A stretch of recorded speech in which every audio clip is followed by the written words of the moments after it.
record so that everyone had access to that, and I could share that link with you when we're finished.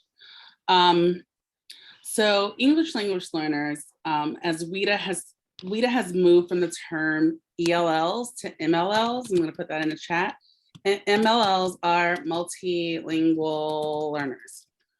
So the change from ELLs, English language learners, to multilingual learners really is valuing the fact that those students who are learning English are also learning their native language or an additional language. A lot of students from Europe and Africa speak multiple languages. English is not their second language. It might be their fourth, fifth, sixth, ninth language.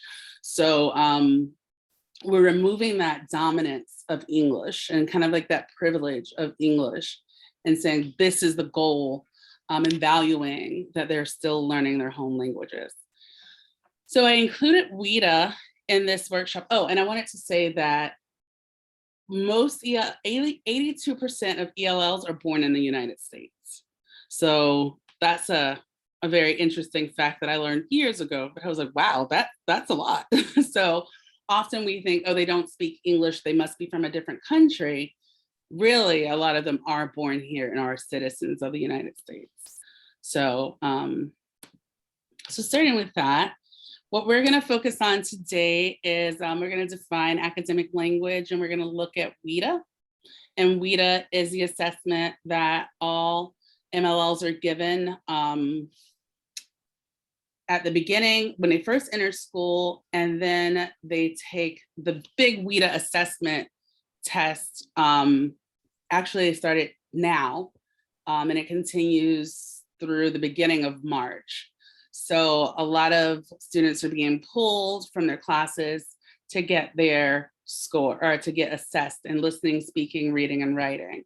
So that happens every, like I said, spring in the spring. Well, this is really winter, but the spring semester every year to monitor their progress and their growth over time until they exit from the ESOL program. We're going to look at language demands and what we have to consider as educators when we're working with MLLs.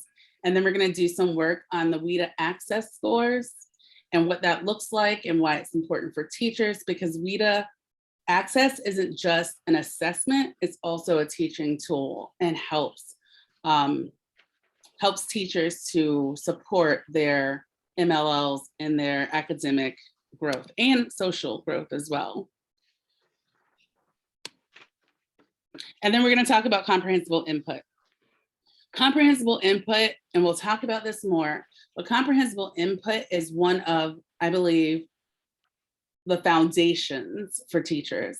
If you just focus on that and then try to integrate things that are at the higher levels, which I'll show you, then you're pretty much, you're good. You're right there. So I wanted to say something about Google Translate before I start. I'm in a war with Google Translate because it's not always accurate. And I speak Spanish. So I speak Spanish. I have a good bit of Portuguese. I can do some conversations. If I get stuck in Portuguese, I'll just rely on my Spanish, because people who speak Portuguese understand Spanish, but people who speak Spanish don't always understand Portuguese, which is a very interesting dynamic to me. So a few semesters ago, one of my students was doing an interactive word while in my class, and she was labeling the diagram. It was about the solar system. She's labeling the diagram with different words for, you know, the different planets and the sun and the stars in Spanish. And for sun, she wrote the word dome, D-O-M. And I was like, what language is she putting this in? I don't know what that is. And I was like, why does she have dome? Is this like she doing Italian, or I didn't know what it was. So I went to Google Translate. Now I know the word for sun, but I second guessed myself because I was like, I don't know. So it is SOL, S-O-L. And Google Translate, for a very simple particular word, gave a really random translation that was verified. It had a little verified check on it, but it wasn't correct. So I always emphasize to my students to make sure that they check with a native speaker as often as they can. Are these things correct? Because Google Translate will betray you. So be careful with Google Translate. When it comes to communicating with parents, things don't translate always accurately. We use a lot of figurative language, a lot of collocations, many different things that don't translate correctly using Google Translate. So if you do need to communicate with parents, my suggestion is this service. It's called Tarjimly. It's free, and it's run by, it was created to help with the refugees moving to different parts of the world who needed translations. So it can be used by educators, community organizations, all types of things. So this is what I suggest, because it's real live translation. And they will translate documents. They'll translate a conversation for you. If you want to just call the parents and say, hello, this is who I am, and introduce yourself, you can do that. And it's much faster than getting a translator through the district often. So, because sometimes they're just not there, or if you have a language that's not widely spoken. We have one translator in our entire district, and I live in Jacksonville, Florida. It's a huge district. We have one translator for Kinyarwanda, which is a language from Rwanda. One translator for the entire district, and he works at the airport, so he's not always available. So Tarjimly has a lot of volunteers that are ready to help with the transition to a new country, a new culture, and all of those things. So, okay, so South Carolina is a WIDA state. I looked that up to make sure before I talked about WIDA, because it wouldn't be pertinent to you if you weren't a WIDA state. So it stands for World Class Instructional Design and Assessment. I like the way that they really place themselves. So like, we are world class, and they are, because it's a consortium of 38 states, which South Carolina and Florida are both part of. There's also the federal government uses WIDA, and so do 3 territories. So they've got quite a bit of reach. There's 5 language development standards that we'll look over after we do our first activity. It's a summative language assessment, which I kind of described just a second ago with that WIDA access, because there's many different WIDA assessments. So there's the WIDA screener. When you first come into school, your language is assessed so that teachers know what supports are needed. And then the access test is the one that's being given right now across the country to do that yearly monitoring of the MLL's progress. So there's that screener I just talked about. I always get ahead of myself. And then the formative assessment. So those assessments that we should be doing constantly and consistently throughout our instruction to make sure that our MLLs are learning and understanding and engaging with the content. So I spoke a little bit about this earlier as well, that it also offers instructional supports for teachers. Okay. So I'm gonna go back to that side for a second. So our first activity, I'm gonna put you into groups. Excuse me, Dr. Kimball, Yeah. I want to ask you a question. Yeah. When you said Florida State, they don't have to be certified, they get endorsed. Yes. Do you mean they get signed on to, they don't have to be certified to teach? Right, so the endorsement qualifies them to teach MLLs. The teachers who have to get certified are the ones who are generally in a sheltered classroom, and the sheltered classroom is a classroom where there's only MLLs. Okay. So Elaine, they have to have their certification, like you're seeking your elementary certification. It's this elementary certification, early childhood certification, so on and so forth, with the endorsement on top of it. Okay. It's an extra, it's in addition to their general teaching certification. Okay. Yeah, so it's a general teaching certification with an endorsement. Yeah, and the certification has a different test. So with the endorsement, they have to take the courses, and then ELL strategy should be infused throughout the program. So they leave with an endorsement. But if you want to get certified, and then work mainly and primarily with MLLs, then you take a test and you have to take 5 courses. And that's usually what TESOL minors do. So not some students do it because they like working with ELLs, but they don't have to. It's not a requirement. Okay. Oh no, I don't want 52 breakout rooms. Let's try that again. Okay, so I'm gonna assign you to rooms. But first, let me explain what we're gonna be doing. So you're gonna be assigned a perspective from which to describe the slinky.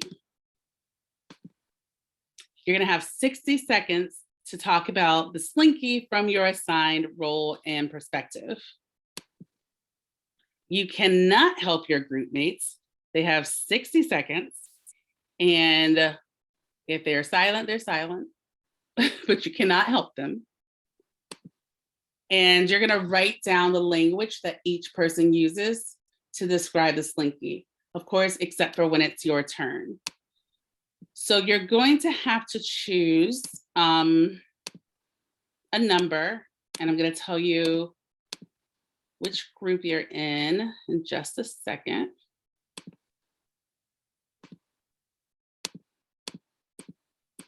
Okay. And one person is gonna have to go twice. So let's see, Lorraine, Charlotte, Erica, and Leroy, you're all in the same room. So if you could just put which number you want, 1 through 5, and then one person will have 2 numbers. So choose a number and put it in the chat. Which number do you want to be, 1 through 5? And that's Lorena, Charlotte, Erica, and Leroy. So Leroy is going to be 4. Erica's going to be number 2. Oh, Lorraine, you got to choose another one. Erica beat it to 2. So 3 for Lorraine. Now we need 1 and 5.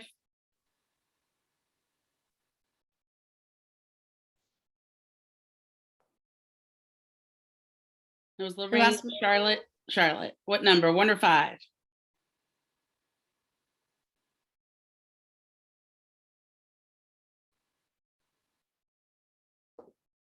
I could be number 1. Oh, I'll take- okay, so you're gonna do 2 of them, Lorena? Yeah, I'll do 2 of them. Okay. Yes. So you'll be number 1 and number 3. Okay. Now in the next room, we have Sharon, Shelly, Tanita, and it just says White. Is that your name? Okay, I'm gonna call you White. Okay, so what numbers do you all want in that room? 1 through 5, and one person has to do 2. I'm number 2. Okay. Elaine. I'm in White. Okay. Tanita's 3.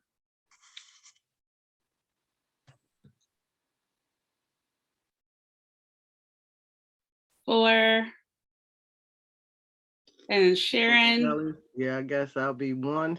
Okay. And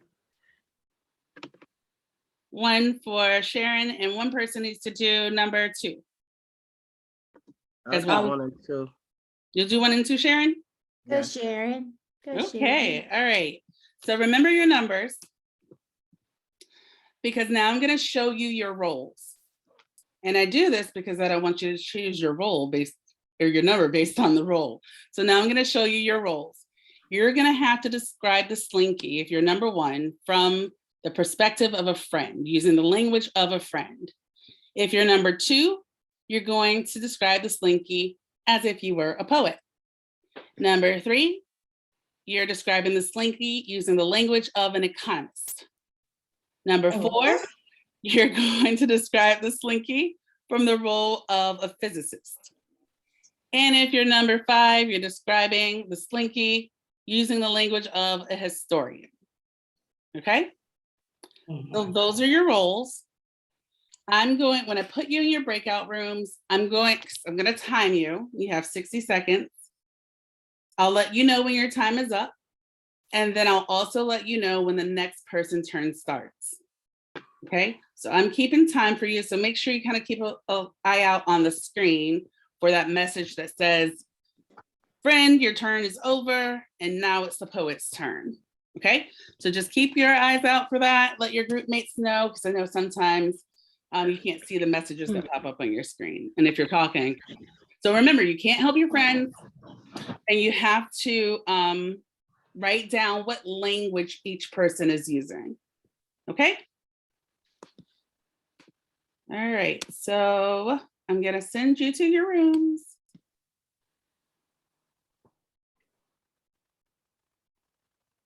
And I'll tell you when to start.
Word is, and then I remembered the song and said, well, the song, everything he did was, physical.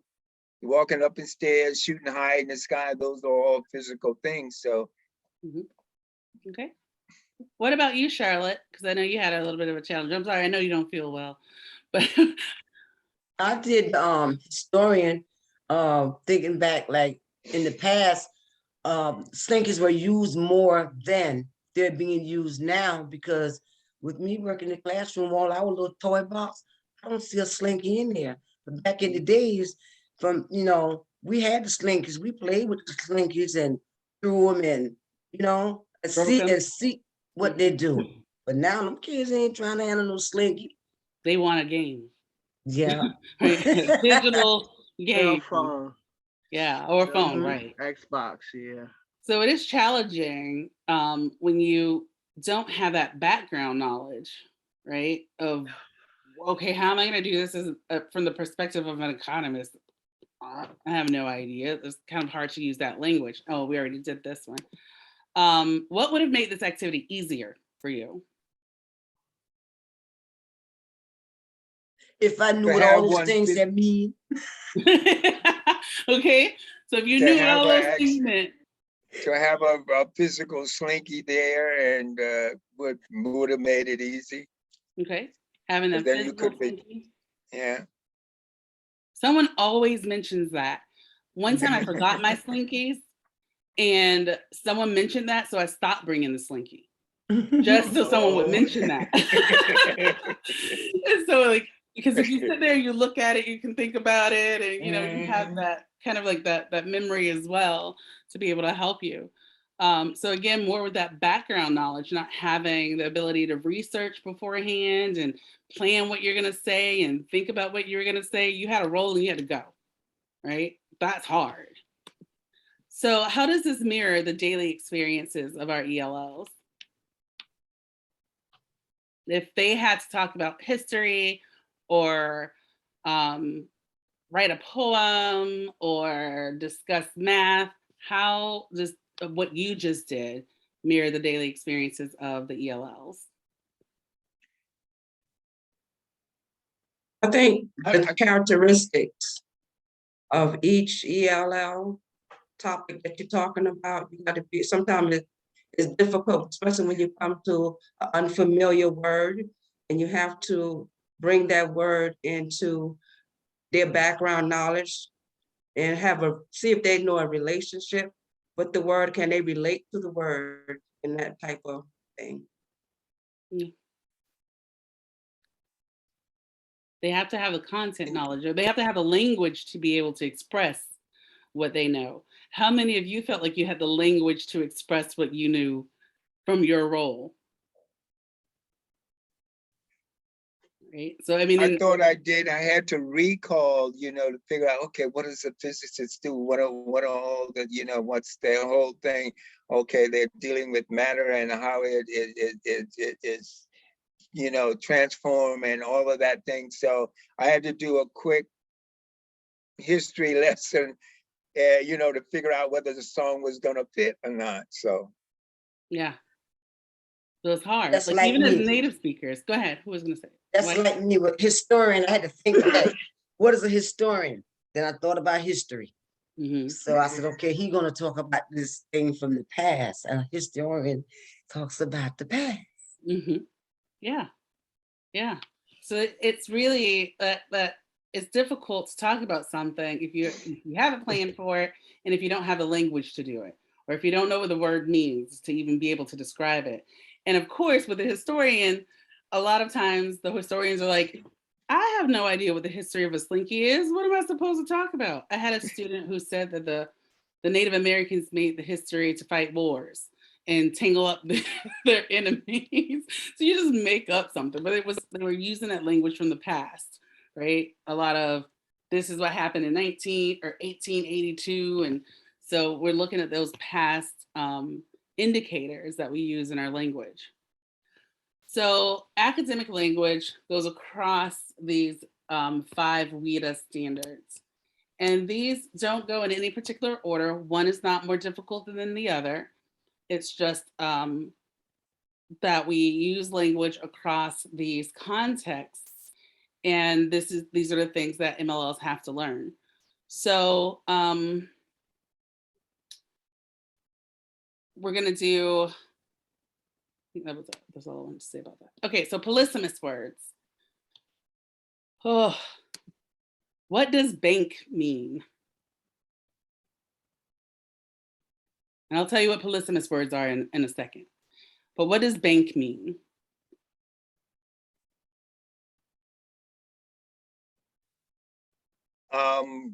to save, Okay, to to save, put it away. put it away. Yeah. Okay. Yeah. What else? To count on. That's another, I can bank on that. I can count on it. Okay. And also looking in, like putting in certain area as far as when you think of bank, you associate that with money mostly. So it's I was also just thinking about river. Oh, water, who's the river? Yeah, cycle. Lorena. Yeah. The river bank. What'd you say, Lorena? The river bank. Oh, okay. So we have the physical place. We have saving money, putting it away, counting on someone. There's also snowbank, which I had no idea about because I'm from Florida. So we don't. One of my students said that. Another one said like a bank shot in basketball. Again, I don't watch basketball, so I don't even know what a bank shot is. But there's all of these different meanings for bank that go across content areas often. So if we look at the word like a word like table, what does table mean?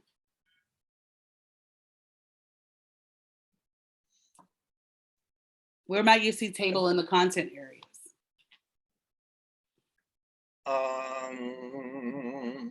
Multiplication table. Let's, Yeah. Multiplication table. So we got some math in there. Okay. In your Another table. English and reading, when you have your table of contents. Table of contents. and to set aside. Yep. To set aside to come back at a later time. Okay. What else? And then your physical in reference to an item to place something on a table, to place something on. Yeah. Physical. Physical like table. Dining room table, coffee table, things in that. Table. In that sense. Okay. So in a periodic table from science. So we have many different meanings for tables, and we can put that across the content areas. So a student may know the physical, like a physical table. I got that, but then you tell me a periodic table. What does that mean? And maybe thinking about a physical table, but I don't know what periodic means. So we have all of these words that have many different meanings. And that's what polysemous is. Words that have many different meanings in different contexts and can be different in different content areas. All content areas have that table of contents, right? So if we're thinking about a physical table, we would put that under social language because that's not academic language. It's not specifically for a content area, unless we're talking about, like you all said, the periodic table, table of content, tabling something for later would fall under that social language because that is an idiom, right? So we have all of these different, ELLs have all of these different things to contend with when it comes to language and understanding that language. Say bank and table in Spanish. Huh? Pronounce bank and table in Spanish. Bank is banco. Banco. That one's kind of easy. And table is mesa. Mesa. Mesa. Okay. Mesa. Also, Mr. Leroy, you know Spanish, huh? As part of my undergraduate, I spent a year in Mexico and to learn Spanish. I Okay, did now well make it with short, it, make it but- short. But the Spanish that they learned there were not taught by the ones that were my friends when I came back. So every time I said something, it was like, what are you talking about? So I stopped speaking it. Is that short enough for you? Yes, no, we don't want to take up our time. Yeah, that the differences between the Spanish is Yeah, okay. it was it's unbelievable. hard. It's They call hard. Spanglish. They mix it. Spanglish and all of the other Spanishes. Puerto Rican Spanish is the hardest Spanish for me. Mhm. Oh, Anyhow. So so what does get mean? What does that word get just by itself? What does that mean? To acquire. To acquire, yeah. Understand. to understand, Get So now it what is- done. to get it done. Well, Comprehension. but now you're using now you're a step ahead of me, right? So what she just said, like, well, we have the word get, right? We have, but if we say that it means acquire or to receive or to obtain or to understand, if I say get off, does it mean the same thing? Get on, does get mean the same thing? No. Get through, No. No, it's get That's through, more of get a over, movement. get by, get beside. yeah. So all of those prepositions that come Get after it right. get right, exact. Yes, get right. So all of those prepositions that come after the word get will change the meaning of get, right? Because those are all collocations. And I mentioned collocations earlier, but these are also things that ELLs have to contend with when they're trying to learn to read, because they can't look in the translator and say, okay, I'm going to put get in here and understand what the phrase means because of the collocations. And there's so many words in English that do that. It's just incredible how anyone ever learns English if you're not a native speaker. So which word in English has the most meanings? So I'm gonna give you about 30 seconds to Google this one. You can look this one up. Which word in English has the most meanings? And how many meanings does it have? Words in English with the most meaning.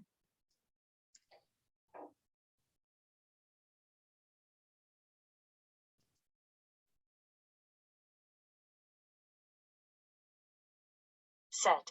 According to Guinness World Which word in Records, English the has word the for the most first meaning? word in English is the verb And how many set are with there? 430 senses listed in the second edition of the Oxford English Dictionary, published in 1989. The word commands the longest entry in the dictionary at 60,000 words or 326,000 characters. So, set with Sad. 430 meanings for one word. Wow. That's a polysemous word. Wow. Yeah, that's a polysemous word. That's an example of a polysemous word. So these are the challenges that I want to present. That I want to present to you to start thinking about language, because that's one of the most important things when it comes to working with MLLs is understanding the challenges of language itself and understanding that, okay, maybe they didn't understand this because it's a polysemous word, or it's a collocation, or it's a phrasal verb, which all of these are phrasal verbs. So if we take any of these words and then add a preposition after it, it completely changes the meaning of take over, take down, take under. So all of those words, sleep over, right? Sleep through, so sleep in. So these all change. And so that context does become different or difficult, but it's something that's acquired over time, right? So it's not like you have to say, oh my gosh, they have to learn all of these things right now. You just need to recognize it in context and say, okay, they might have an issue with this. This might be a challenge for this student. So when it comes to figurative language, we do this a lot, using metaphors and similes and imagery and personification, like you said earlier, hyperboles, allusions. So this is a lot of ELA stuff that can be challenging for MLLs. So I'm going to stop sharing, and we're going to watch a video about a little boy in a math class. And while you're watching this video, I want you to think about what the teacher could have done in this video, what's happening in this video, and what just basically your thoughts about what's happening here. Let's see.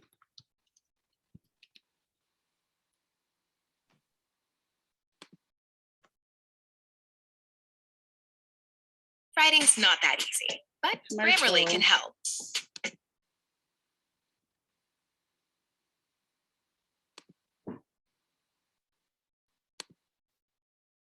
Okay, I'll share my screen.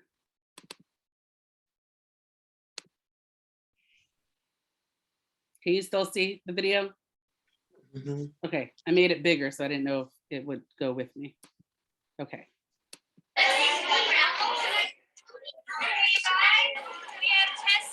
Oh, sorry. And what do you notice about his home? Week, this week and next week. The tests are going to be hard, but that's all right because we're going to try really hard. Isn't that right, Cameron? Yes, Ms. Keith. Okay, great. Everyone listen up. So we're going to want to work all we get ours from the answer and the information in the story, okay? We're going to go ahead and test, factual test, and try this actus test. Oh, test your test. Open up. So we're going to create, you go to read. First on page 3. ¿Qué dijo? ¿A poco va a empezar el examen? No, es una práctica.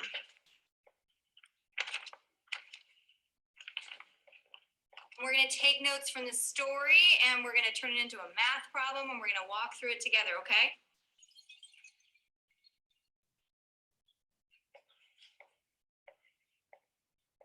So the boy ran 3 blocks. So everyone write 3 blocks. How long did it take him to run 3 blocks? Michelle? 6 minutes. Very good, 6 minutes. All right, so then we take 3 blocks and 6 minutes, ¿Por qué el right? niño corre con los bloques? ¿Qué? Sí, ¿por qué el niño corre con los bloques? No, Okay, so corre the 3 question is going calles. to go on to ask us, how long will it take him to run 20 blocks? What do we do? How many minutes is that per block? 8 minutes. Try and remember to raise your hand if you want to answer, okay? No, it's not 8 minutes. Michelle? 18 minutes. Nope, not 18 minutes. Yes, Enrique? 40. 40, yeah, very good. How'd you get 40? I don't know. You don't know? Well, 40 is the right answer. How did you get it? I forgot. You forgot. Okay. Does anyone know how we get 40?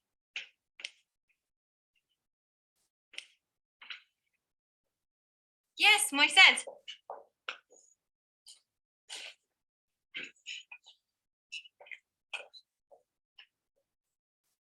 40. Yep, that's right. Very good. Great. Can you tell us how you got that? 40. Yep, very good. But can you explain to the class what you did here, how you got that?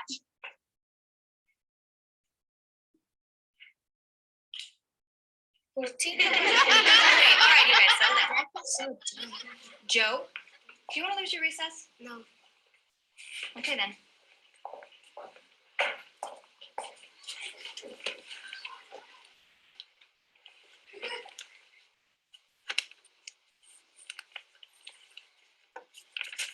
Thank you, Moises.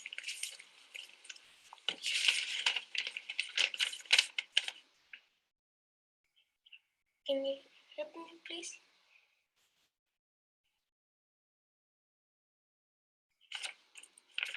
Can you take a walk with me?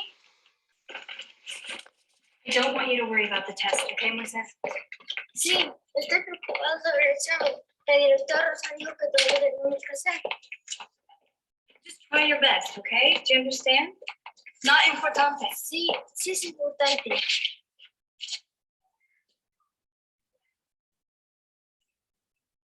You're right, Moises. It is important.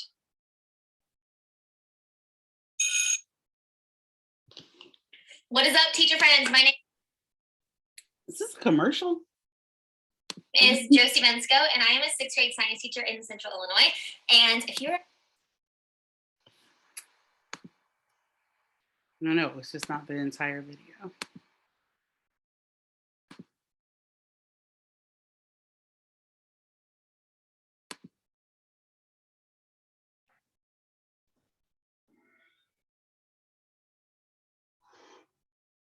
Oh my goodness.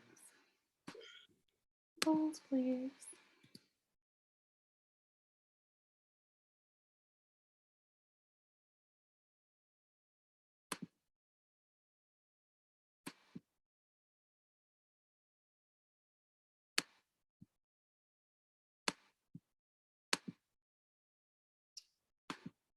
It does not look like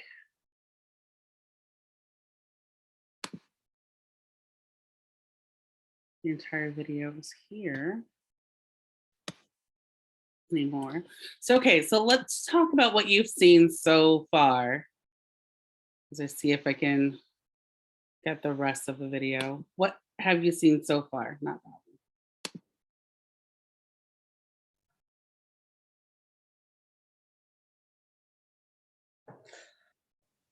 For one, he was like kind of afraid to speak because he figured he knew the kid he couldn't speak English, and those kids were they already been showing it already. They were already laughing at him because he didn't want to. That's why he didn't want to talk, because he knew he couldn't speak the English, and they were going to laugh and do their little nitpicking. And that's I see that in 5th grade now, in the class that I work in now.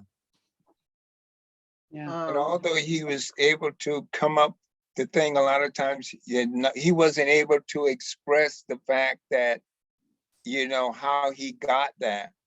Yeah. He was able to do it, and we have one in a student there too, at Whitaker. She's good, but when you ask her the exact same situation, how she can't explain, the words to explain how she got it. So. I Yeah, was observing in the beginning when she was addressing the class and talking, he was already like looking around, to me at first confused because he couldn't really understand what she was saying, but he picked up on what had to be done by what she had on the board in reference to the blocks and the minutes. And he tried to communicate with the other young lady, this young girl, to find out what was going on. Like he said, why is the boy running? That's With the what blocks. Yeah. Right? Why is he and running? everything. And he knew how important it was for him to take this test or to do well. So by him going to the teacher and asking her for help, which I think she should have maybe like acknowledged that in the beginning to see what students may need more help or services to help them in that particular situation. So and because she kind of was brushing off, oh, it's not important, don't worry about it. And he was like, no, yes, see, it is important. And one of the things that you weren't able to see in this video is they show him at home and his parents make breakfast for him and they're telling him to study hard for the test and that he'll do well. And so they're encouraging him to do well. and then this happens, right? Oh, I wish we could have seen that. I know, this was like, oh my gosh. Mhm. Pay attention to what happens at home. That's Deep You know, yourself, because you said I would have my worst. yeah. Let me ask you a Worst question. problem.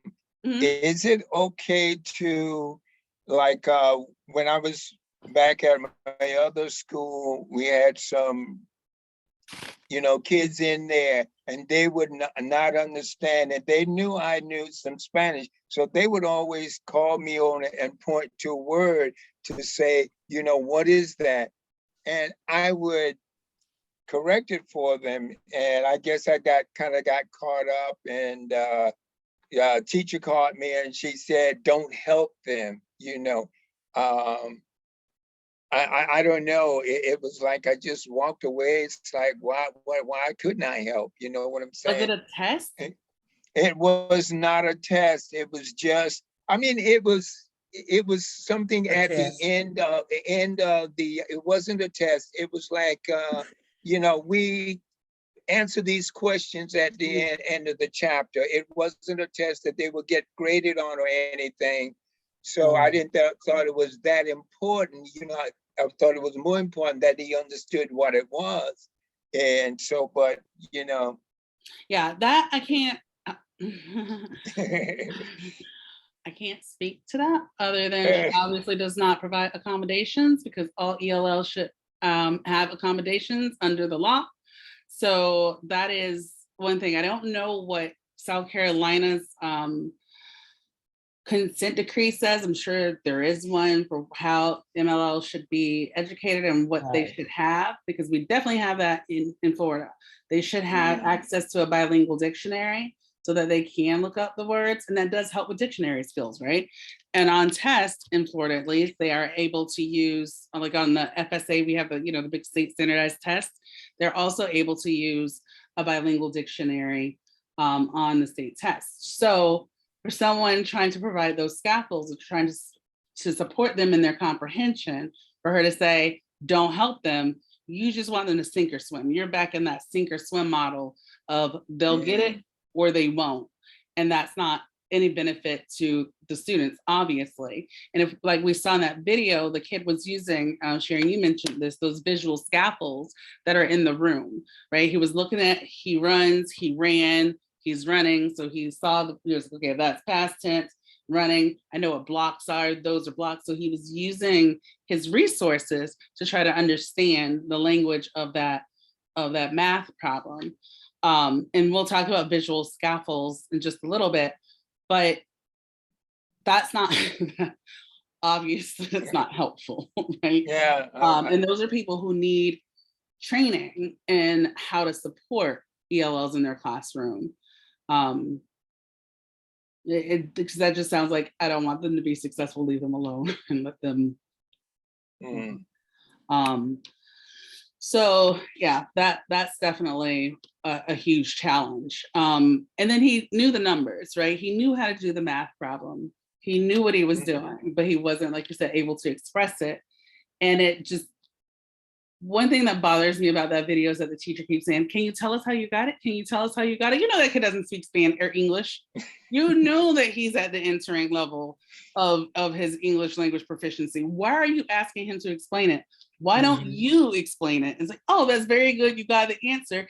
Let me tell you what Moises did, right? So to validate his response and then let him hear also the language that he needs to explain.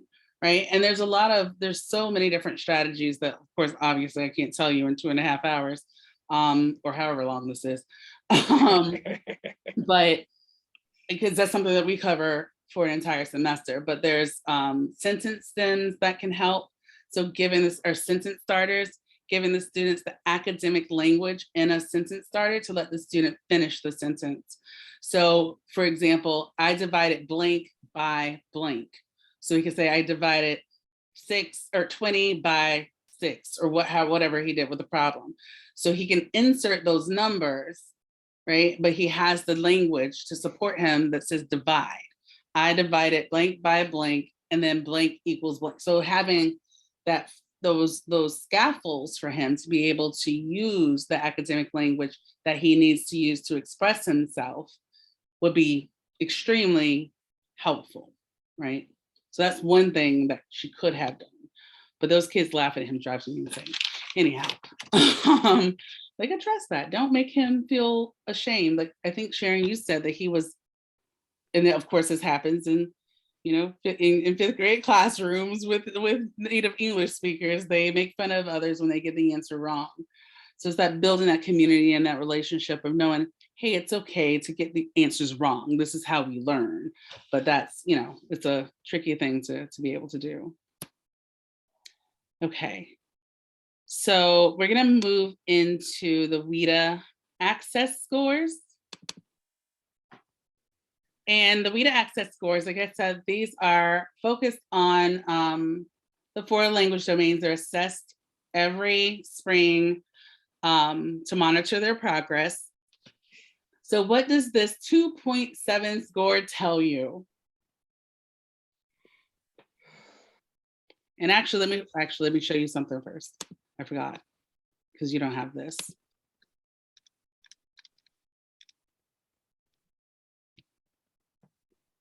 Okay. So these are the can-do descriptors. What MLLs can do at each level for each language domain. And I did send this in an email. I think Carly, someone said that sometimes you have troubles downloading documents or attachments, but I did ask that they sent this to you so that you have this for your reference.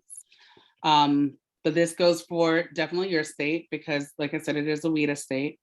So these are the can-do descriptors, and the WIDA can-do descriptors are asset-based. They're not asking what can't the students do. Oh, well, they can't do this, they can't do that, they can't. This is what can they do. Let's look at what they can do and work from there. So if someone's overall score is a 2.7, and we see the levels at the beginning is level 2, what does that tell you about what they can do if their overall score is a 2.7? They're approaching a 3rd grade level of understanding. Well, not 3rd grade, but it's the language proficiency levels.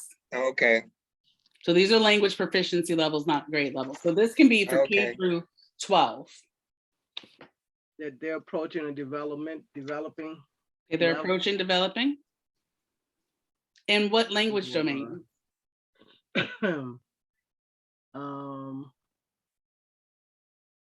Listening. English.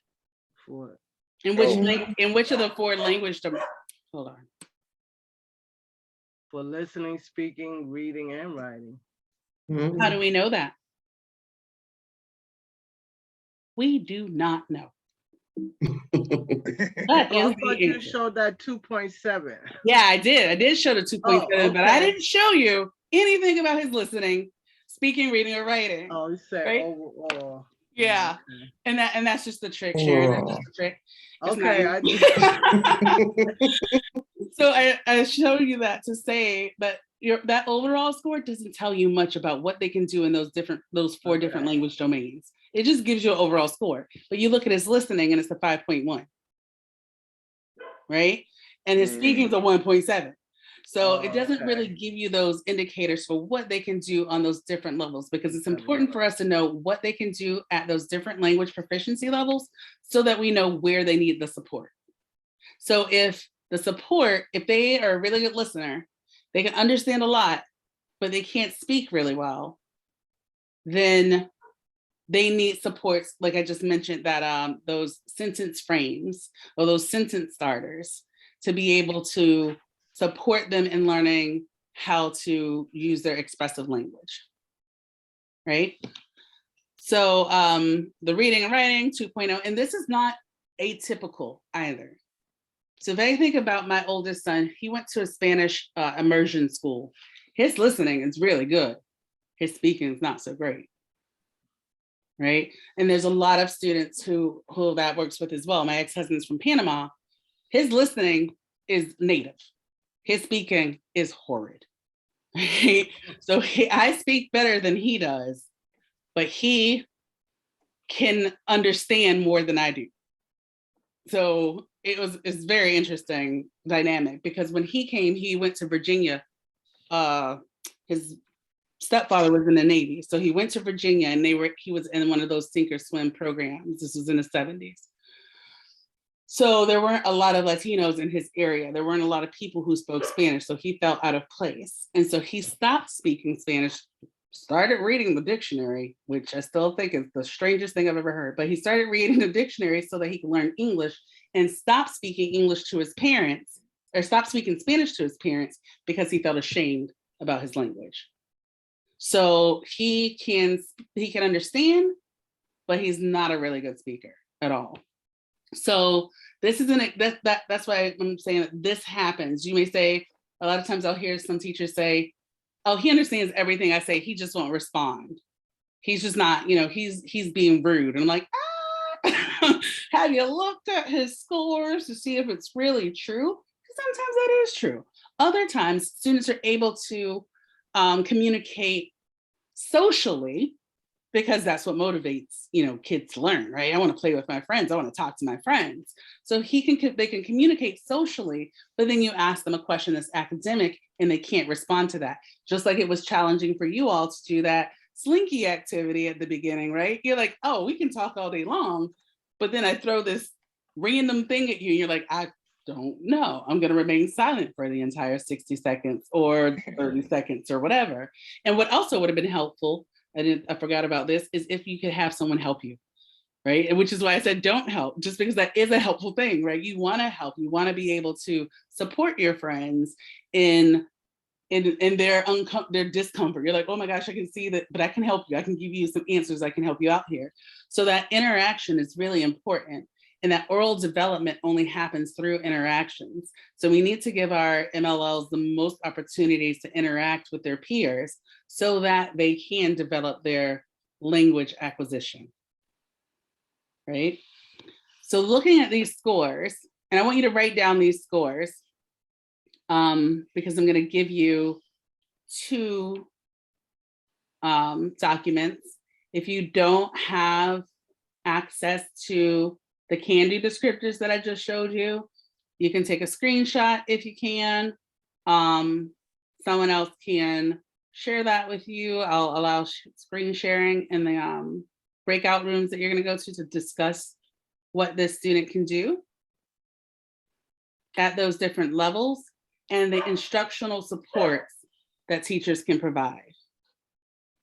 And I'll show you the instructional supports.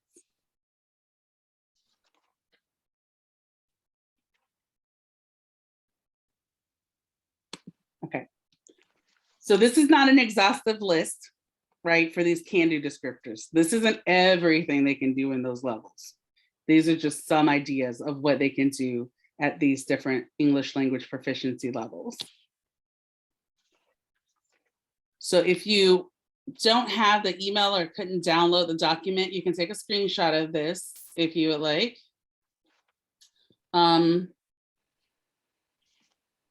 And then there is the second document, which are the go-to strategies. I love these two documents. I print these out every semester for my students, and we use them all semester long because they're really, really, really useful in the fact that these are, if your student is at a level 1 listening, these are the things that as a teacher you can do in your instruction to help provide that student with comprehensible input and supports. If they're level 2 speaking, this is what they can do under emerging. And the descriptions on this have changed. So level 2 really should be beginning, not emerging. They change, I feel like, every 4 years. So level 2 would match with the beginning on those Vita can-do descriptors. So these are the supports that you can do with the ELLs to help them. And these are the things based on what they can do that you can do. So these are can do both ways.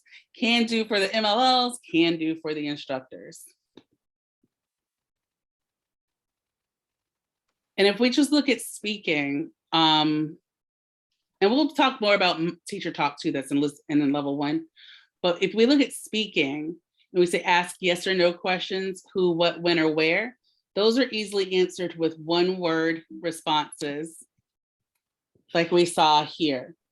On speaking for answering level 1, it says name objects, people, pictures. Answer WH, who, what, when, where, which questions.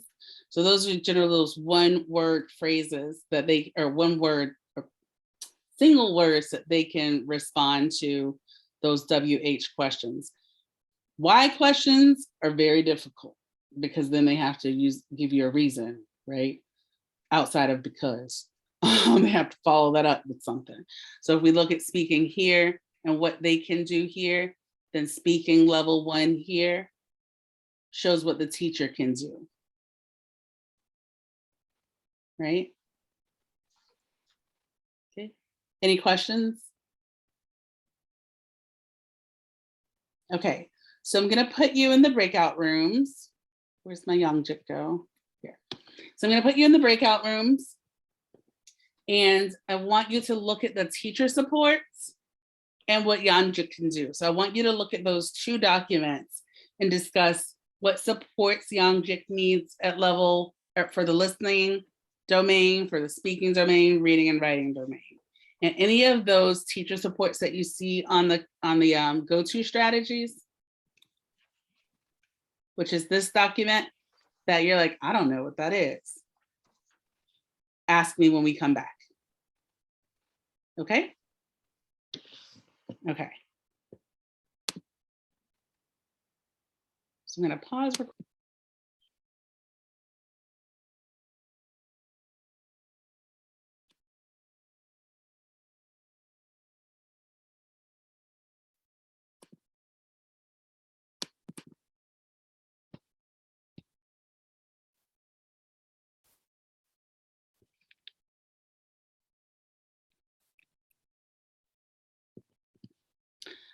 Okay, so what did you discuss about Youngjik? What supports does he need for listening? Reading, writing, and speaking. So any of them.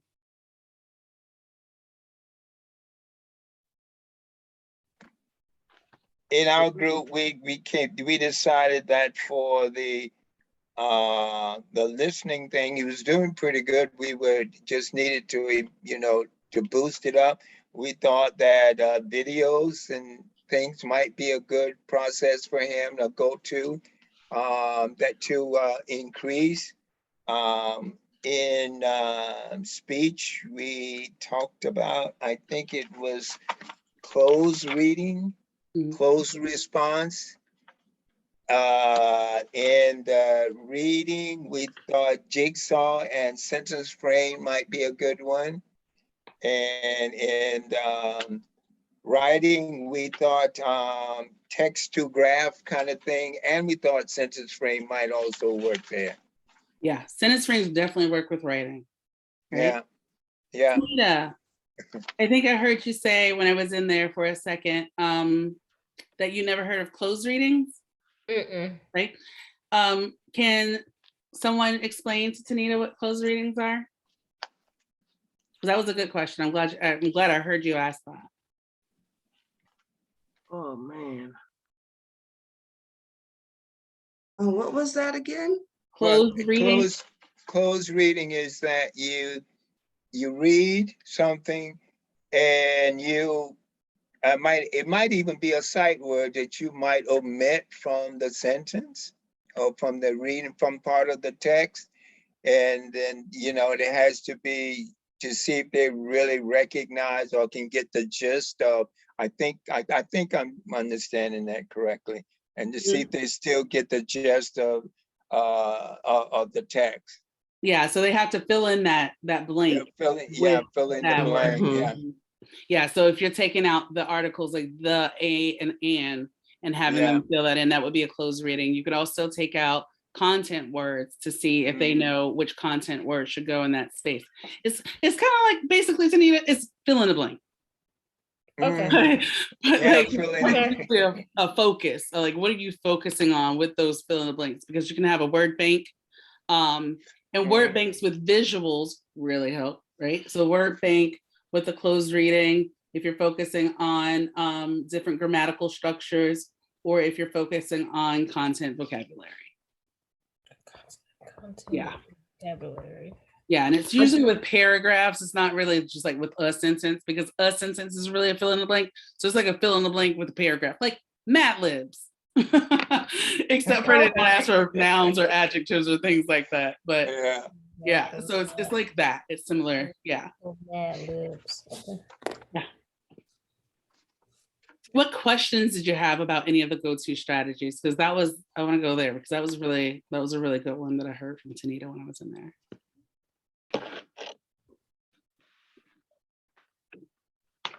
Now, all of the, go ahead.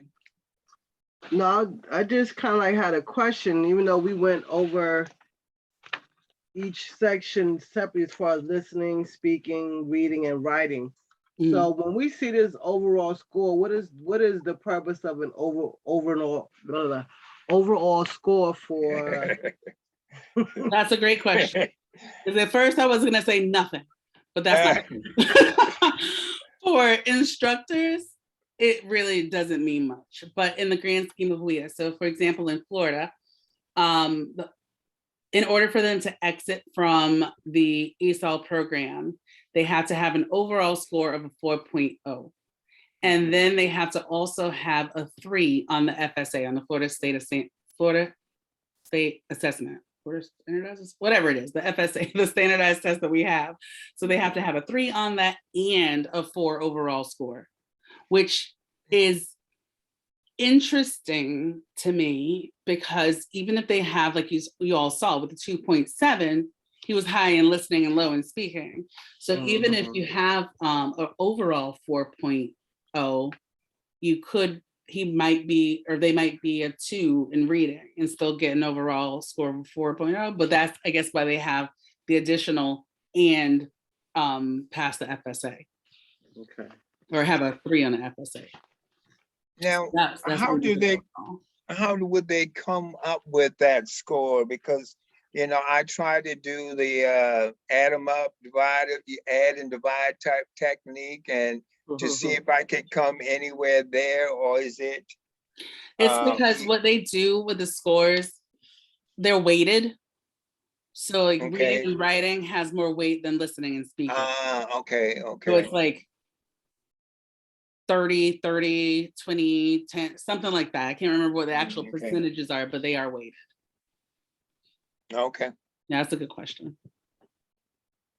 Yeah. So any questions about those go-to strategies that you saw on that chart? I think one of the questions was in our group, when do we have time to do all of this? When you got a class to teach. I think go ahead. That is an easy question. With an easy answer. It may not be easy in practice, but starting to integrate those strategies into your teaching for students who need it and who may not need it, because what I tell all of my students is that students who also have other needs like ADHD, dyslexia, dyscalculia, dysgraphia, audio processing disorders, all of the ESOL strategies are applicable to those students as well. So it's really more of it's an easy answer and not so easy thing to do unless you know the strategies and you're intentionally integrating these things into your practice that aren't taking away from your practice, right? It seems like a lot. And last semester, and I wish I had gotten copied the student's quote, but she was in a classroom for her field experience with a lot of MLLs. And she said, I thought this was gonna be really difficult, but this is much easier than I ever thought it would be. And I was like, whoa, yay, look at that. because it does seem like a lot, right? It seems like I have to do this for my ELLs, I have to do this for my special ed, I have to do this for my gifted. So it seems like a lot, but when you start to integrate those strategies bit by bit, it becomes automatic, right? And it becomes much easier over time. And that's really the big thing there, is that over time piece and knowing what you're going to integrate. So, oh, wait, why did I do that?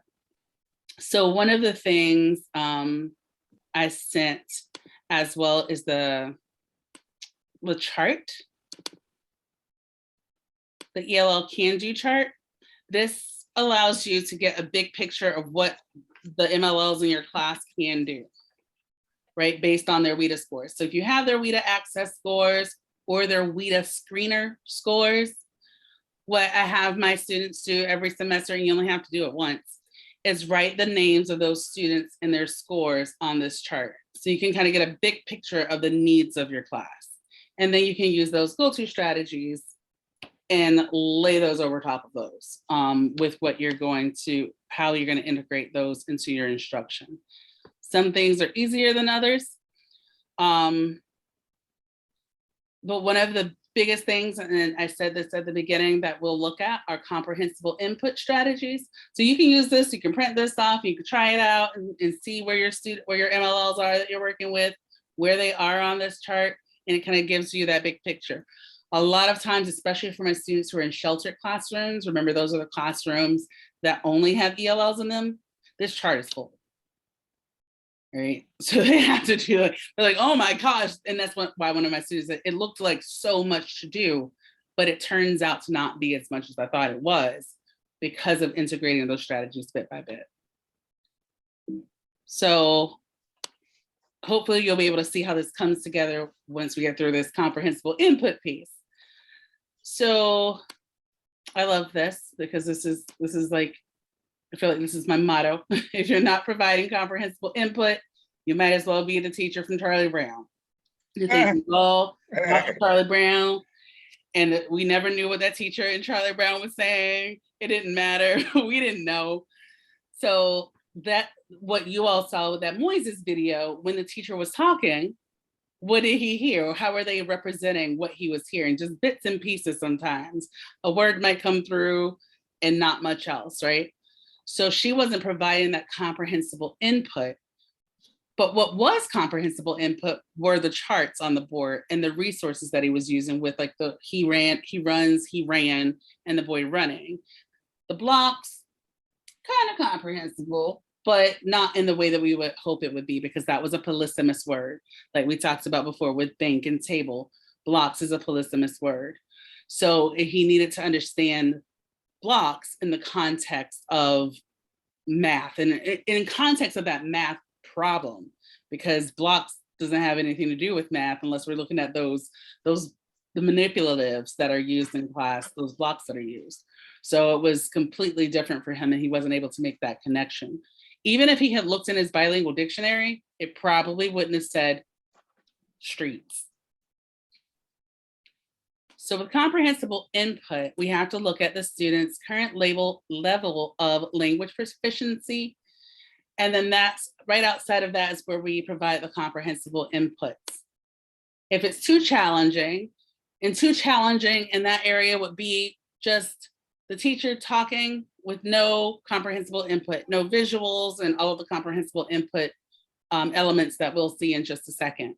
So we have to provide those comprehensible inputs in order for the students to understand the content. And language can be taught through content. We just have to make it comprehensible. So what does that mean and what does that look like? So we're starting down here in the red space, and that red rectangle at the bottom, comprehensible input. That's what we're going to be looking at. Above that are instructional strategies. And the only part that's really exhaustive here are the comprehensible input piece. The instructional strategies, you saw a lot of those on that go-to chart, which I didn't put all of those in here. But I do want to call attention to an instructional strategy that's on here, and that's the think, pair, share. Or think, write, pair, share, because there's a lot, most teachers know about think, pair, share. It's always think, pair, share. but that doesn't give enough time for the students to think oftentimes. So if we also think about our students who have audio processing disorders that we may not even know that they have, right? Because everything's not identified for the students. And I think, Sharon, I believe when I came in your room, you were talking about the 5th grader who can't read and can't understand sight words. He's gotten to 5th grade and you're like, what in the world, what's happening here, right? And where's the guidance counselor? I think someone said, I've never seen a guidance counselor, what are they doing? Yeah, so obviously there's an issue there that hasn't been addressed. And a lot of times there are issues there that we don't know or we can't see. Like students can be colorblind. We have no idea that they're colorblind, right? We just might think they're mixing up their colors and not realize that it's colorblindness. I did not know. This is a tad bit off topic, but not really. I didn't know that my oldest son was colorblind, and not completely, but colorblind until he was 20 years old. He's 23 now. I had no idea this kid was colorblind. And the only way I found out was because he kept talking about the blue couch we used to have. And I was like, Marcus, we don't have a blue couch. We've never had a blue couch. And he was like, we just had it. It was before we got this one. So Marcos, that couch was gray. And he was like, no, it wasn't. And I was like, yes, it was. It was a gray couch. And that's when I realized, oh my gosh, are you colorblind? So it's like a blue-gray colorblindness. So it just never came up and I never realized it until that moment. But it didn't affect him. He's a visual artist, but so it didn't affect him. So he could see other colors just fine. It was just like that little shade right there. So a lot of times you won't know that you have a student in your class who's colorblind and you're color coding things and they may not even be able to see that. Right? So I talk about the color blindness too in my class with it being a challenge to figure out what issues students may have that you're not aware of. So how do we catch those issues, or how do we support those students who aren't MLLs, who do need those additional supports? So that think, write, pair, share, where you give students time to think about it, write it down, and then share what you wrote with someone, or pair with someone. Share that thing with that other student, and then you can share out to the class because they will feel more comfortable sharing out to the class if they've already shared with someone before and they've already written about what they thought about, right? So that's a very important strategy that you can use regardless of if you have MLLs. But if it's something that you integrate into your practice now, when you have an MLL, you're like, oh yeah, I already have a strategy that I've been working on and using with my students. So this will benefit them as well. Wait time, they need additional wait time. A lot of times teachers will answer a question after 5 seconds or allow a student to answer a question because they always have their hands up first. Okay, I'm gonna call on the student so we can move on. But that's not given that equitable space for other students to be able to participate and feel like their voices are also valued. You all know about anchor charts, I'm sure. Anchor charts are great. So that's also a strategy that can be used with MLLs. Chants, poems, songs can be used with MLLs, especially if that chant or poem or song is being used in conjunction with the content area. We all know I would say the vast majority of people enjoy music. I only know a couple of people who don't, and that's very interesting. But if you create a chant that's specific to the life cycle, and it has words in that chant with content and academic words that they need to learn and use, that is really helpful for those students. Putting it on a big white paper in your room and writing it out and going to that space a couple of times a day and doing that chant, it gets them out of their seats, and it's also reinforcing the content that you want them to learn. So again, ELLs definitely need these strategies, but other students benefit from that as well. So we're gonna be looking down here. We're not gonna get to the activities and assessment. That is the part that is the most difficult, I would say. But the instructional pieces and the comprehensible input, this is where we're gonna live for now. So those visuals, modeling, gestures, teacher talk we'll talk about what those look like.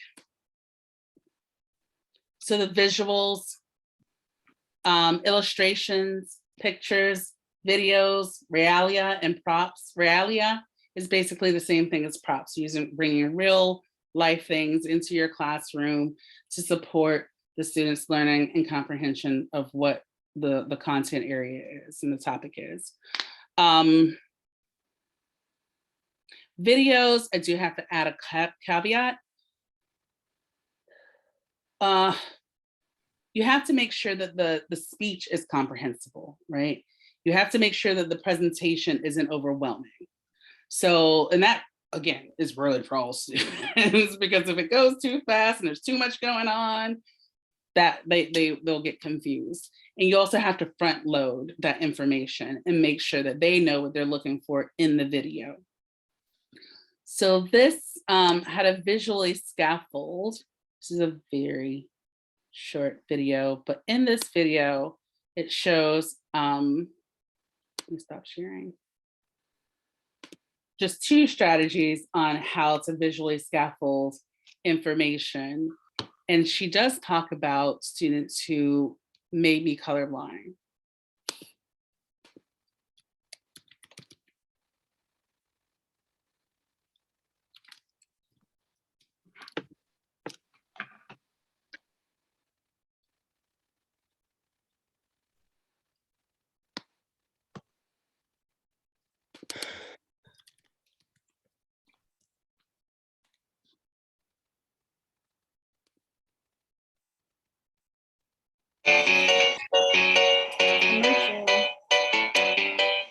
I was today 8 years old when I realized I didn't have to cook anymore.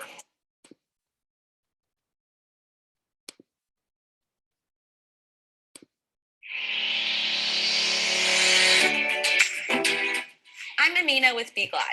Be Glad is a professional development model in the areas of language acquisition and literacy. We have over 70 strategies in our instructional model. We have multiple strategies for scaffolding. Today, we'll focus on teaching you 2 strategies to incorporate into your classroom that will help you scaffold. Research shows when information is presented using a variety and intentional use of colors and shapes, it increases the brain's ability to encode, store, and retrieve learned information. In the classroom, we want to teach using the high academic level language and keep the standard high. So what do we do with students who are having trouble acquiring the academic language? That is where scaffolding is going to help. Here are 2 ways to visually scaffold. Strategy number 1, color code. Say that and do it with me. Color code. When planning instruction, it is important to think about the concepts or ideas that link together and putting them in specific colors. For example, when teaching a world map on geography, a teacher might want to color code by putting all the continents in one color and all the oceans in another. There is no right or wrong way to color code. We encourage teachers to color code in a way that best makes sense for them. Color coding is a simple way to visually scaffold for students and help them retain information for longer periods of time. Our brains love to categorize and chunk, take advantage of it. Strategy number 2, shape code. Say it and do it with me. Shape code. Shape coding is another way to visually scaffold for our students. Students who are color deficient or even dyslexic can benefit from this strategy. Dyslexic students have a difficult time seeing letters, but it is much easier for them to decode shapes. Whatever information you want students to chunk together, add a shape next to the similar concepts. For example, if you're teaching about organisms, you might want to embed in shape coding into the different categories you want to teach students about. Comment below how often you use color coding and shape coding. So she mentioned colorblind, right? She said color deficient, which was a strange way to say that, but same thing. So shape coding also helps, right? So we can do multiple things to support ELLs, and there's intentional planning, right? You have to plan for anything, but intentionally incorporating those instructional strategies into your lesson plans is key. It's really the key. Okay, so visuals modeling. So modeling task directions and transitions, what should it look like? Instead of just telling your students what it should look like, show them what it should look like. And that goes for, I was observing a teacher. It was a kindergarten teacher in her class. It was the first day of school. In her class, she's in a sheltered class, all ELLs. And she told the students to tuck in their chairs.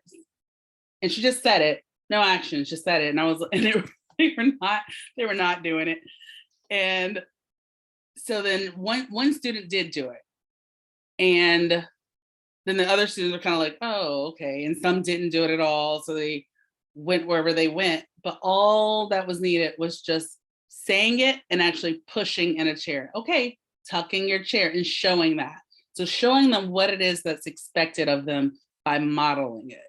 So you see, that's a small thing that doesn't take much planning. It just takes that intentional thought to do that and to show them instead of just say it. Gestures. In that video that we just saw, if you notice, she said, say it and do it with me, shape code. You don't want your students, you don't want to be the only one doing the gesture. If you're teaching your students a gesture that's related to content, you don't want to be the only one doing it. So when I taught a unit on extreme weather, we had gestures for tornadoes, hurricanes, and blizzards. And so with hurricanes, I just came up with my own thing. I was like, this is a hurricane, like this is the middle, like this is a tornado of the hurricane, and just like swirled my finger around it. And so the students had to do it every time they heard the word hurricane. Every time I read the word hurricane in a story, they had to do that. We also had tornado. So tornado was just that big at the top and go down really small. And there was also a visual with it. So they knew what they were doing. So I'm showing you what a tornado is. And then we're also looking at that and doing this visual of what a tornado is in that gesture. So again, anytime they heard it, anytime they heard me say it in a story or a reading, they would do the gesture. So that helps to encode that information so that they remember what that word means. It's easier to recall that when you've associated a gesture with it.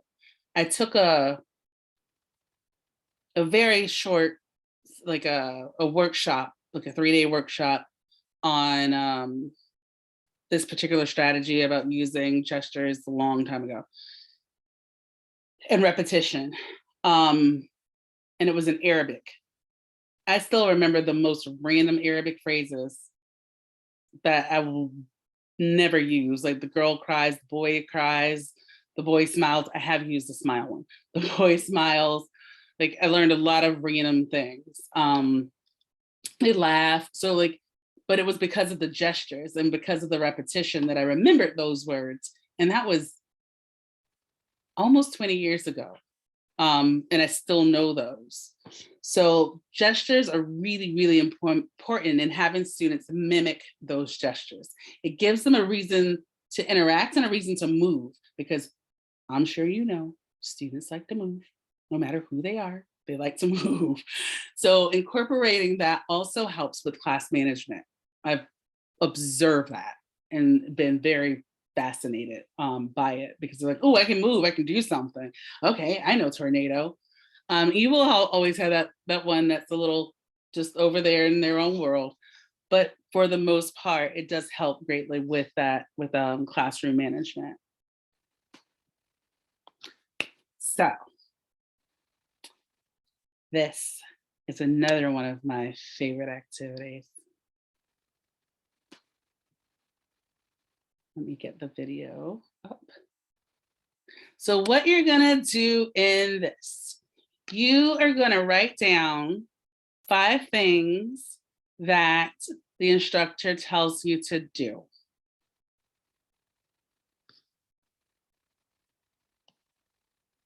And then we're gonna talk about that experience.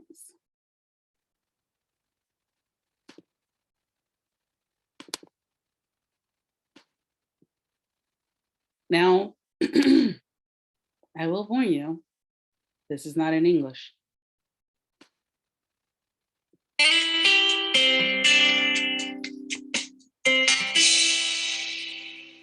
In this simulation, You've recently moved your family to a new place, and you are attending a new elementary school. Pay attention to the lesson and be prepared to write down 5 things the teacher talked about. Bom dia, estudantes! Ontem discutimos os ácidos e as bases. Hoje vamos aprender se algumas substâncias comuns da casa são ácidos ou bases. Vamos determinar o pH e outras características de cada substância, igual que descrever os resultados da nossa investigação. Antes de começar, vou recordá-los que enquanto trabalhamos no laboratório, vocês devem sempre usar seus óculos de proteção, luvas e aventais. Nunca podem tocar, cheirar, saborear ou misturar qualquer material até eu os diga que posso.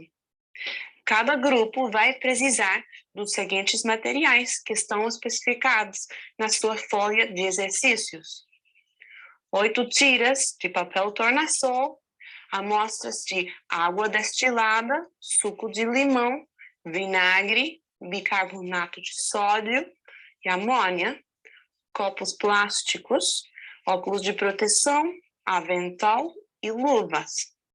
Como expliquei, vamos medir o pH de substâncias comuns da casa para determinar se são ácidos ou bases.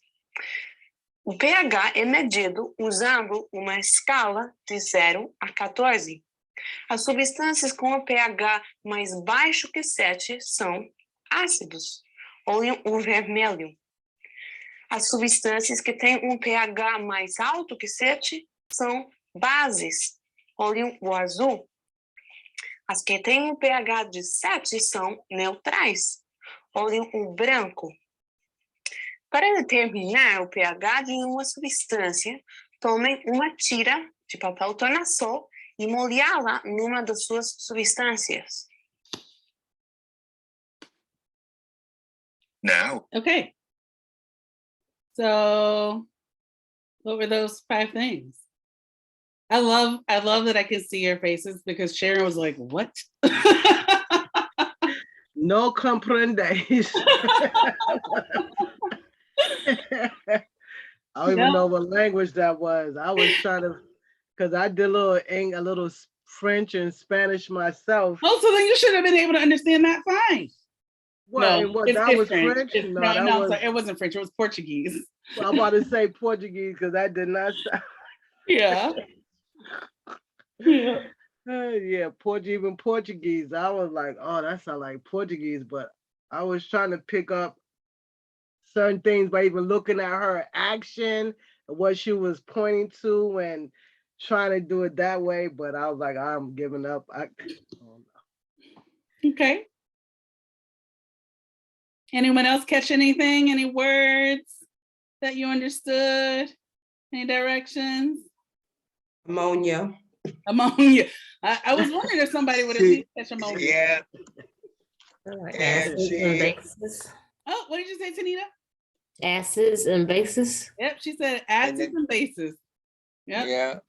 She said that a lot. About the equipment and I think she said something about putting it on the board or something like on the board. I forgot the word she used, but she pointed to something they were supposed to do with the vases, to put it down and then take it to the board or take it somewhere. They were gonna do something with it. Yeah. But you're not quite sure what. Okay. I'm not. So we're gonna do this again. Let's see how much you understand this time. Okay. It's still in Portuguese. Yeah. That part doesn't change.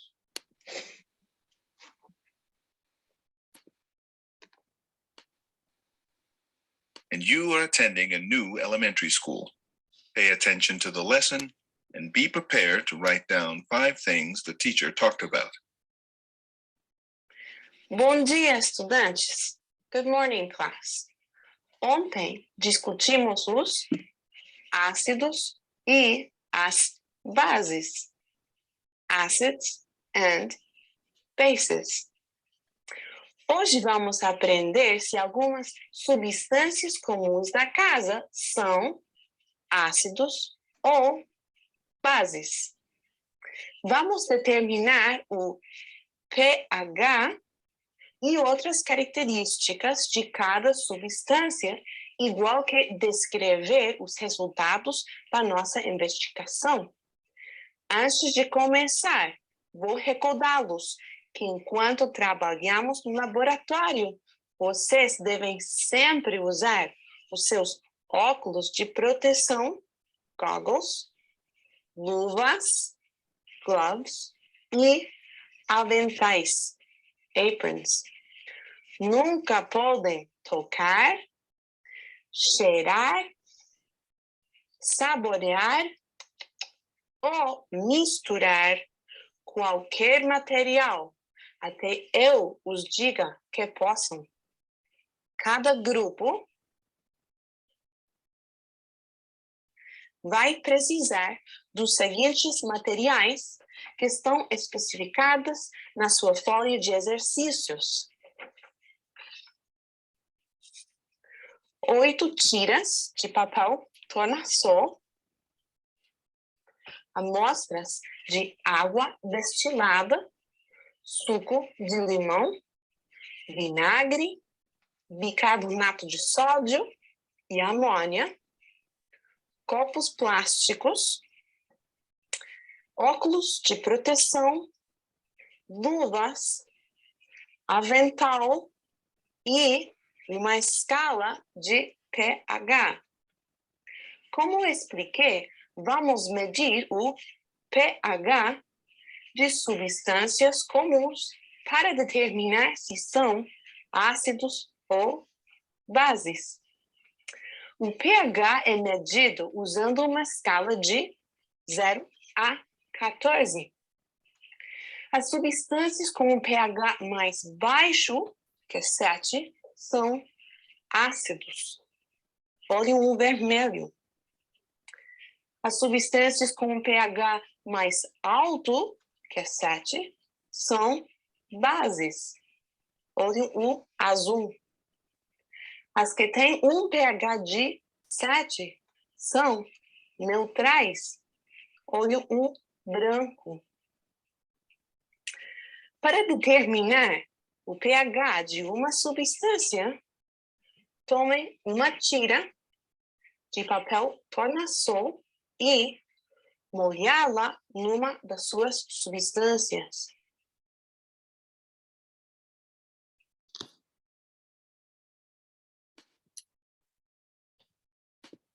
Okay, so what did you understand this time? The acidity in the different acids, that the most acidic one is red, neutral, white, and the base, whatever content in there is usually is labeled in the blue. Okay. That was a lot more. Right. Yeah, I know she was referencing the charts to go back to what Mr. Leroy was talking about, the acid and the bases. Yeah. I think she was basically let them know they need to wear for safety. They need to have on their goggles and their gloves, and she said the apron and different things. Also, I knew what she was saying. She didn't say agua. I know like water. She said sucra. I think was that sugar yeah, water. Sucra, yeah. Limon, the lemon. Like you said, those are the different items that I guess they were going to taste for which one for the acidity or the base in that particular item. And I think they either going to range from 0 to 14 when she said whatever Cartagena. And she had the number, it's 14. So right. So I'm like, okay, let me listen. Pay attention. So basically, that's why I was, got a little bit more out of it than the first time. All right. What about the rest of you? What did she tell you not to do? Not to touch, Not not to to touch? The mouth. mix those Taste things it. and Yeah, don't taste mix it. those things, don't taste them, don't touch. There was Don't one where she sniff. said, don't sniff, don't smell Don't it. sniff, yeah. So what helped you to understand this better than the first one? Because she point to, Use hand signals a little. and she did this little gesture like that and put it in the mouth. So that's And universal taste, yeah. she did interchange with a little English because in the beginning she said something and she said good morning class. Yeah. So she did speak in a little English. Now there were times where she didn't even need it, right? When she said los óculos and then she said goggles, I'm like, you're touching them. You don't have to say, you don't have to say goggles. Or And the apron. yeah, Yeah. the apron and las uvas. She said gloves. So there were things that she really didn't need to translate into English, because if you don't speak the other language, how are you going to do that? You can't.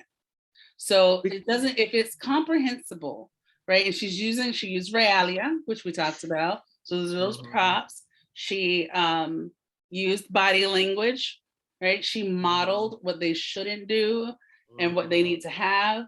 So there was and then even when she wrote the 0 to 14, you're like, 14, I got it. Because you were able to make that connection, right? Because you saw the number on there instead of just hearing it. So even when we're talking about page numbers, turn to page 50. How many of your students going to ask what page we're on again? A lot of them. So just write it on the board, right? Write the page number on the board. That's another connection of that comprehensible input.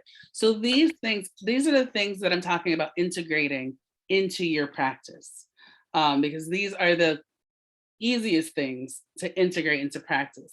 That video was 30 seconds longer than the first one. It doesn't take away from what the other students need, right? It only enhances what everyone can benefit from. So to answer your question from earlier, and so I told you, Ms. Lee, where I was coming back to that, I was like, it's easy.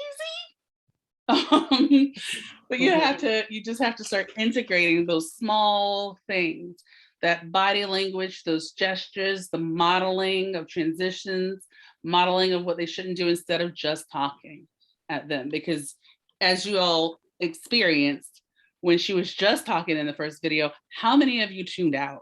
How many of you wanted to tune out if you didn't tune out? Right? So either you tuned out, you're like, I don't understand what this person is saying. So I ain't gonna try. I'm done. I quit. Ain't even going there, right? I'm gonna do it. I quit. So that's what our MLLs do. They just hear talking. They're gone. They're gone. They've checked out. They're done. Listening to English all day long and they don't understand it, it's gonna give them a headache, right? I have my students in my class do a project, and it's the very first thing at the beginning of the semester before they work with their MLLs. And it's one of my favorites. Again, I have a lot of favorites, but it's one of my favorite things because then they present on it. They have to watch a movie. They have to watch at least 90 minutes of a television show or movie in a language that they do not speak. And it can't be Spanish, it can't be French, it can't be Italian, because I also want the culture to be different. So they watch at least 90 minutes in that language without subtitles. And then they have to write what they understand from what they're watching. Then they watch it again with subtitles. And then they write about the things they misunderstood the first time. Relationships are often misunderstood in this assignment. They can't understand the names of the characters, especially in the Asian movies, because everything just sounds the same. You can't differentiate the names in that other language. And what happens when they start talking about it, I asked them how they felt. Frustrated, tired, they wanted to give up, they had a headache, they were like, oh my gosh, this was so hard.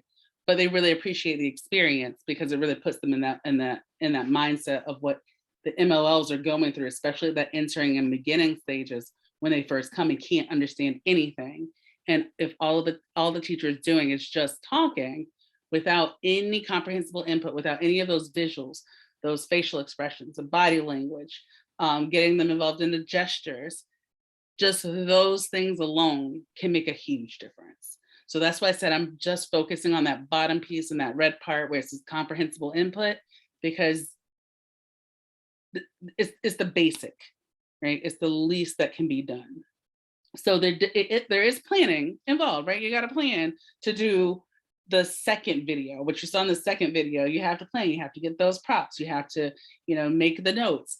Even if they're not translated into the other language, if it just said assets and bases, if you are a Spanish speaker, because there's a lot of cognates, right, in Spanish and English, they can go, oh, they can make that connection. Oh, I know those words because they can see them, unless they are not literate in their first language, and they wouldn't really be able to make that connection with the writing. But other students, the majority of speakers, MLLs, are Spanish speaking, right? But we do have those other few who do not speak Spanish. So I always tell even my Spanish speaking students not to rely on the fact that you can speak that student's native language to just translate everything for them. Because what if you have a student that comes in, you think they speak Spanish, but they speak Mom, which is an indigenous language in Central America. That is still spoken, and that does happen. So from Guatemala, there's a lot of indigenous peoples who are coming to the United States, and they speak MAM, Mom, and that's not a written language. So those students may not be literate. So it's hard to say, oh, I'm just going to label everything, when that's not always helpful. If you have a class full of Spanish speakers, go ahead and label. That's great. Go ahead and label.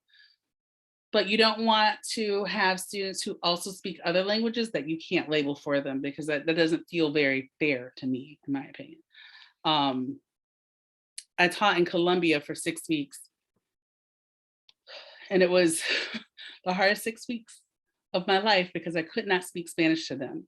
I decided not to speak Spanish to those students because I knew if I spoke Spanish to them, then they would not try to speak English to me at all. So I used all of my strategies, my comprehensible input videos, all of that stuff. And at the end of the semester, no, I'm sorry, at the beginning of the semester, one of the students found out. I didn't realize she was in my class. I spoke to her in Spanish, and I thought I ruined the entire semester. It was on the very first day. I was like, it's over, I'm done. They're gonna know. So every time she would speak to me in Spanish in class, I would say, Elida, I don't speak Spanish. And she's like, teacher, yes, you do. And I was like, I don't speak Spanish, Elida. So at the end of the semester, I was gonna tell them, and I did tell them, that I spoke Spanish. And there were times I would hear them say something and I would kind of laugh, and they'd look at me and I just have to pretend that I was laughing at something else. It was really hard. One student did find out mid-semester because he would talk so slowly, and I wanted to go and get coffee during a break. So I was like, Robinson, walk with me. So we get to the coffee place, and I always ordered every day my coffee in Spanish. And those people knew me. They knew I spoke Spanish, so I couldn't pretend I didn't know Spanish. So I was like, oh crap, I'm about to get found out again. So I just looked at him and I said, Robinson, don't say anything about what you're about to see. And then I ordered my coffee in Spanish. And he said, teacher, for me, you only speak English. So he didn't tell anyone. So he was the one at the end of the semester who recorded me telling everyone that I spoke Spanish. A couple of days before my last day, they were planning a celebration for me because I was obviously coming back home. And Elida kept saying, don't speak Spanish. She speaks Spanish. She speaks Spanish. And they were like, no, she doesn't. She does not speak Spanish, Elida. So they thought Elida was crazy. And I felt so bad that I made them think that, because she knew I spoke Spanish. So when I did it, when I finally told everyone I spoke Spanish and this whole conversation was in Spanish, she stood up and she yelled, I told y'all she spoke Spanish. And their faces were priceless. They were just all like, oh my God, you understood this whole time? But I intentionally did not speak Spanish to them, even though I knew Spanish, because I knew that it would handicap them in a way that I didn't want it to. So I let them teach me words in Spanish because I wanted to show them that I valued their language. So I would let them teach me teach me words in Spanish, and I pretended not to know things. So I would use, Spanish words, and they would get so excited when I spoke, some things in Spanish. So valuing that language, and also at the same time, not allowing them to rely on me as, someone who does speak Spanish. Every single one of them told me in their final interviews how much they appreciated that I didn't speak Spanish to them. And their parents were surprised that they were watching a television show in Spanish or in English. So it was I say all of that to basically say that comprehensible input just needs to be something that's integrated. And I don't want you to think, well, I don't know Spanish, so how am I going to teach Spanish? So I have to learn some Spanish in order to help my students. What you can do is just learn some words and phrases. How do you say good morning? How do you say goodbye? How do you say your hair is pretty? Just like little things that made them go, oh, she said my hair is pretty in Spanish. Or, to make that connection with those students. And they all want to talk to you, and they'll speak to you in Spanish and you have no idea what they're saying, and it's fine. Yes, Mr. Leroy. You say it like that, huh? No, when I was in Mexico, the first week there, the instructions were, we were not to speak English at all. Regardless, if we went to a store, we had books, we had to find out how to get our point across. And somewhere down the line, we thought we were being slick. We were in the village, and we asked for some coffee con leche. And, that's what it was. But we said coffee with cream. And we got back to class the next day. And the first thing the instructor said, she called out our names, and she said, how do you order coffee with cream? And we were more mortified by the fact that she knew. Yeah, and it was like the community, they were all part of that college thing there. It was in Cuernavaca. And so they knew what we were not supposed to do. So we got kind of reprimanded, and got caught. Got caught. But, yeah. Yeah. We get caught a lot. I have a little story. It's quick, Elaine. But I worked in New York in the juvenile justice system, and you have a lot of Hispanics, blacks, and things like that. So one of the young ladies, they was calling her to come take her meds, and she was pretending like she didn't know. So like you say, a little bit, I like, mira, ven aquí, go take medication or whatever I was saying. And she like, you need to speak English. I was like, she spoke Spanish. She understood you. She understood. So I was like, well, don't take your medication. Yeah. So I was like, man, okay. why are you speaking Spanish to me? Yeah. So we were able to communicate a lot with Just Using Gestures. I literally had a student who spoke zero English tell me that he was lactose intolerant and what would happen. With no words, with only gestures. It was the most amazing thing I've ever experienced, because he did not use any words, because he did not have the language to explain that he was lactose intolerant. He understood what I was asking when I was asking, what do you drink for breakfast? Because I had pictures of orange juice and milk, and he said soda. And I was like, you can't drink soda for breakfast, that's terrible. And then he told me he was lactose intolerant, only using gestures.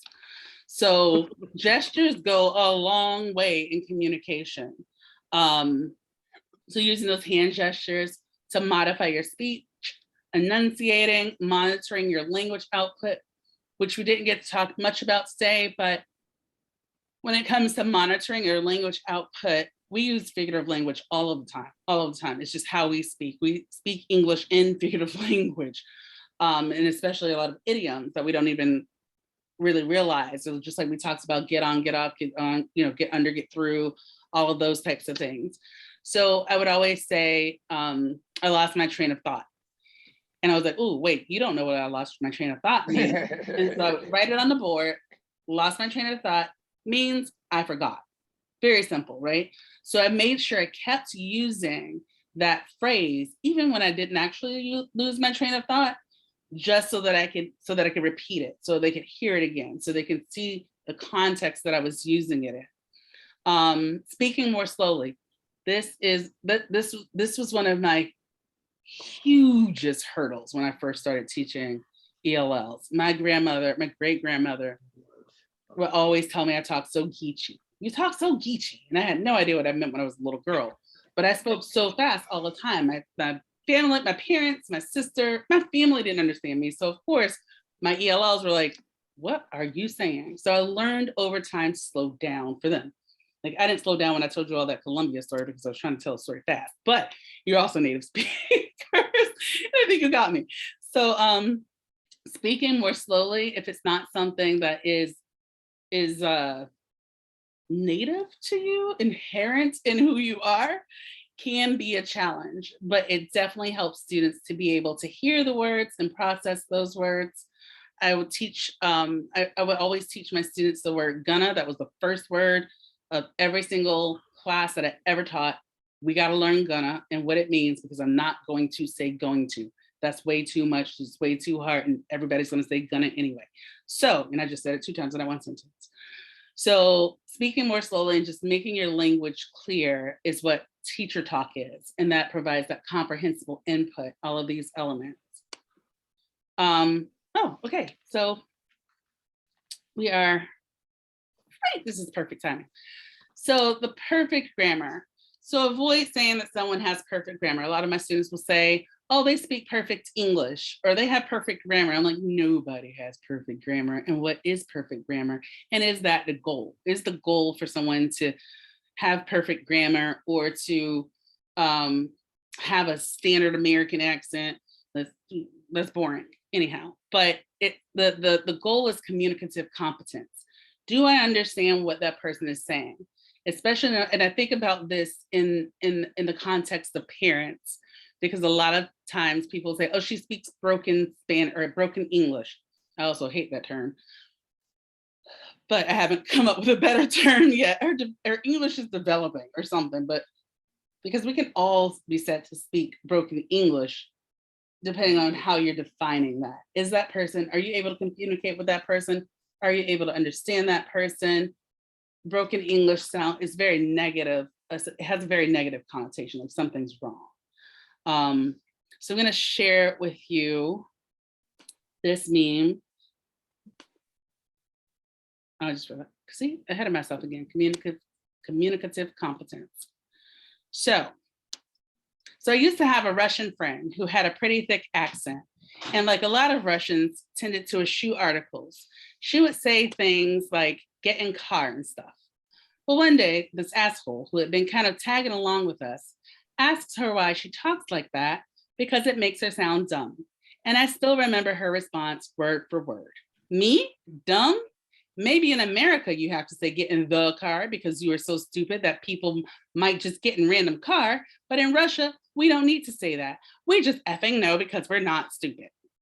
So this is, did he understand what she was saying? Yes. Was he an asshole about it? Yes. So this just shows that the way that some people think when they hear